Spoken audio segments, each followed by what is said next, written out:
Hey, I'm Alex Radcliffe from Board Game Co. and today I'm reviewing Pan Am from Funko Games.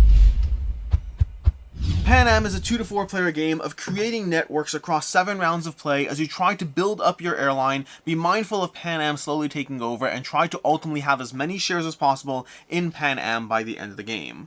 The game is going to play out across 7 rounds like I mentioned already. You have your little sheet over here which gives you a nice little list of the actual phases of play, but every single round you're first going to go ahead and reveal the event. There's going to be a variety of events for each round, each one customized to that, so like 5 events for each round, and a mix is going to give you what you're actually doing in the game, because you're going to go ahead and reveal the event, which is going to set the stock price to 5 over here. It's going to go ahead and tell us how much Pan Am is going to expand at the end of the round, and it's going to give us an event. Each player draws a destination card from the deck. That's awesome. That's going to give me a destination card to add to my starting destination cards, which is going to help me because you're going to be using your destination cards in this game to build out your networks in the game. Because from there you go to the engineer phase, where you start placing your engineers around the board. Players are going to take their engineers and they're going to start putting them on different spots in the game, and those spots are going to be, well, A, B, C, D, and E, giving you different things going on. Specifically, A is going to allow you to build airports. So we're going to come back to that in a second, but let's pretend for a second that, actually let's go ahead and go through a bit of a placement and then resolve the sequence as we go. So let's just grab a few pawns and show you how a small sequence of rounds would play out over here. So we're going to go ahead and grab some tokens over here and start placing them down. And let's say in that engineer phase, let's say someone goes ahead and bids on here where they're trying to build an airport. That's great, except now it's yellow's turn, and yellow's going to go ahead and outbid them. And they're going to in fact jump straight to 7, but that means red's going to get his pawn back. Red can place this back out on the board again, but they're going to be pushed off that spot. And now if they want to go back to airports, they have to bid on 9 instead. Meanwhile, it's gray's turn. Gray's going to go ahead and bid 0, trying to lock in the destination Havana because that's good for them there. We're going to have green is going to go ahead and lock in their first route. They don't even have what they need to build their route, but they're going to do so. Red's a little discouraged and still taking time to think. They're going to go to directives. Now on directives and routes, there's no outbidding. There's simply spaces, and you're going to resolve them left to right, but other people can go there. So for example, we're going to have yellow go ahead and pop over to directives as well, but this time it will not push out red. Meanwhile, you're going to go ahead and have gray start bidding on an airplane. They're going to go ahead to the airplane, but we're going to go ahead and have green outbid them on the airport track, which means gray's going to get their token back, and then gray's going to go ahead and place their token instead on one of these clipper airplanes instead. Meanwhile, you're going to have red go ahead and place down, lock in one of those. We're going to have gray go over here, and this should give you an idea of how things play out. It's not the exact right number of pawns, but that's the sequence of play. You're going on these various spots. Routes and directives, there's no outbidding. Airports and destinations and planes, there is outbidding, thus pushing people's pawns off until eventually someone goes higher on the track. In fact, let's go ahead and throw one more pawn on the board. Someone's bidding on New York, and then, see this gray goes over to Seattle instead. So you have some degree of bidding happening here. When you're done with that, you're going to go to the resolution phase, and you're going to resolve them in alphabetical order. You're going to go ahead and resolve the airports, starting off with the airports, where you have to go ahead and pay the amount of your bid. This way you have to start paying all that money you've been working so hard for, although you do start with money in the game. You're going to pay that amount, and instead you're going to put an airport anywhere onto the board. So we're going to have yellow go ahead and pop down an airport in Paris. It's a nice intersection with a lot of routes out of it. That can be very helpful if you can cash in on that. We're going to go to destinations, where players are going to take their specific cards to those players, giving them the cards they need to start building out networks. We'll explain how that works shortly.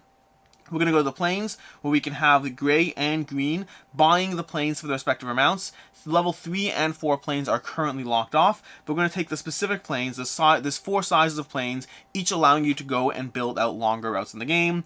Then we're going to go to D, where you're actually, with all the planes and opportunities, you're going to start building out airports in the game. Now this is where you actually have to, in order to build a route in the game, you need one of a few things going on. You effectively need access to both points of the other end. So for example, right now, yellow has access to one side of 5 routes, because Paris to Reykjavik, Paris to New York, Paris to Lisbon, Paris to Rome, and Paris to Beijing.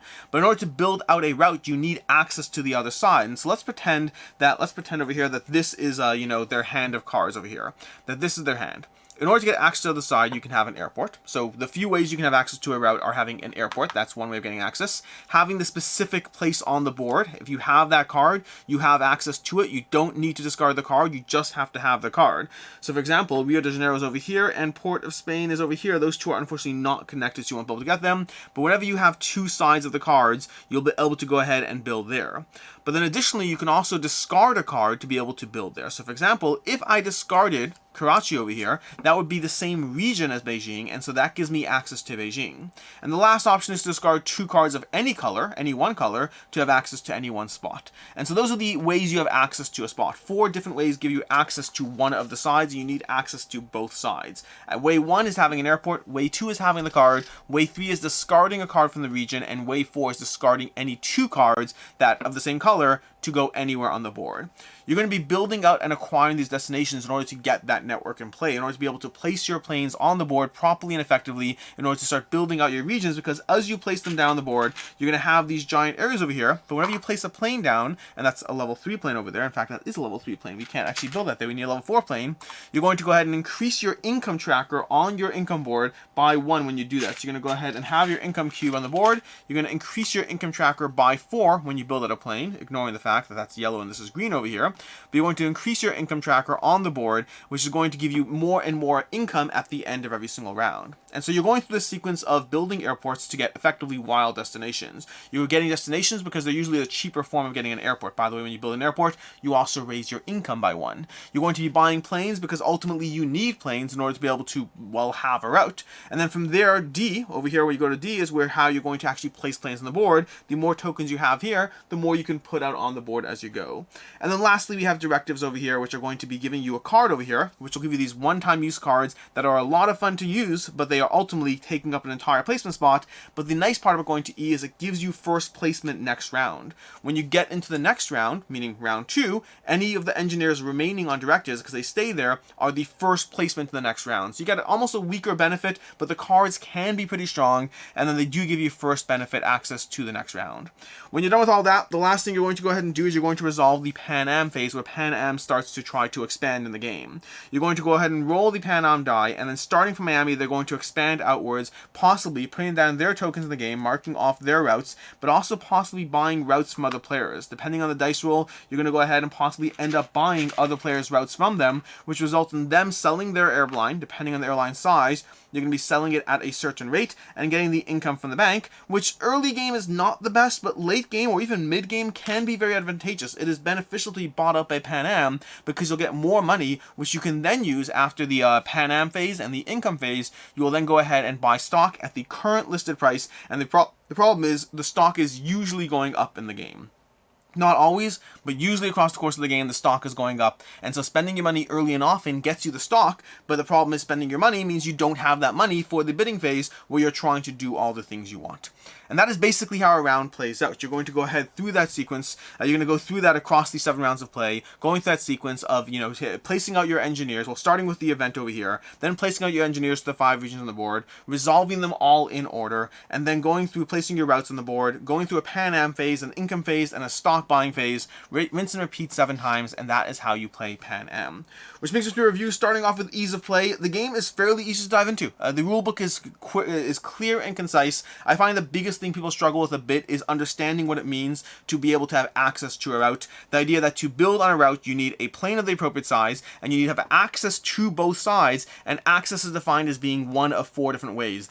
Those multiple things I find is the most confusing thing. Not that confusing, you pick it up pretty quickly, but I find that's the one thing people struggle with as you're going through it. Past that, the game is very easy to understand, plays in roughly 45 minutes to an hour, and again, easy to learn, easy to teach. As far as what I like, don't like, and can see others not liking, to begin with, this is a quick, simple, clear game. This game just works well as far as giving you a very simple puzzle that is engaging enough to, it has a bunch of things going on. It has route building, it has bidding, it has delayed gratification on those engineers, it has a degree of stock, now not really a full stock engine, but definitely an income track and a tableau, and then also selling your things in at the right time and place. It gives you a lot of mechanics that are generally found in heavier games, and it condenses it into one of the lightest, most accessible packages that I've seen in a typical stock taking route building game, which is usually a much heavier genre. I like the variable events that the game gives you, giving you that degree of something a little random built into the basic core engine of the game, and then the bidding and outbidding in the game is just a quick, clean, and simple engine as far as fighting for the things you need in the game, because again, you kind of want to get everything going, but you have to pick pick and choose your battles? Are you going for destinations? Are you going for airports? What's the thing that's going to help you most at this point in time? There's multiple ways to get access to a location. That thing that's confusing, the 4 ways to get access to a location, I like that because it means you have multiple tools at your disposal towards building out your routes, and being mindful of where a player put their airport means you can play this game a little bit more peaceful and do the things you're doing, or you can try to be a bit more cutthroat in each other's faces as you try to specifically take the routes that they're going for, knowing full well that if you give them time, they will have a better engine up and running if you're not careful. The fact that you can go in those multiple directions of trying to, build up more routes, different routes, of going for the engineer cards, getting more locations, there's a lot of small ways to push the core engine of play in a game that is highly accessible and decently engaging for the playtime and level of depth that is going on here. As far as what I don't like in the game, really just 2 things. First of all is that the 4-player count game I find to be a bit crowded. I like this game best at 3 players. 2 players is a little not crowded enough, and 4 players is a little too crowded in the sense, not really crowded on the board, I actually like the crowded on the board, but rather the fact that you don't have enough action pawns. You have fewer actions in the game that gives you less room to really navigate. To me, 3 players is where the game thrives. 3 players is where I get the best experience out of feeling like there's the competition from other players, but also having 4 action pawns. At 3 and 4 players, you always have 12 action pawns in play, either 4 times 3 or 3 times 4, which means there's more competition over the areas on the board. Versus a 2-player game has 5 times 2, which just means there's a dropless competition, and as it is, this game falls into a nice little niche of not being too heavily competitive on the bidding, but competitive enough that it does matter and you have to be mindful of it. Secondly, I'll say that I don't love the Pan Am route kind of centralizes the action in a specific location in a samey way that it evolves throughout the course of the game. Now, it's worth noting, you could choose to have Pan Am start at Rome as a variant, but past that, the general way Pan Am explores kind of focuses the game in certain regions as far as how you're going to engage with it in a way that is fairly static. There's not a ton of evolving to what's happening in the game. There's a little bit of evolving, but it's a fairly static procedural growth going on. I like the events, those keep things fresh, but Pan Am as a core mechanic kind of centralizes the way you approach the engine in order to be bought out at the right time as the game progresses.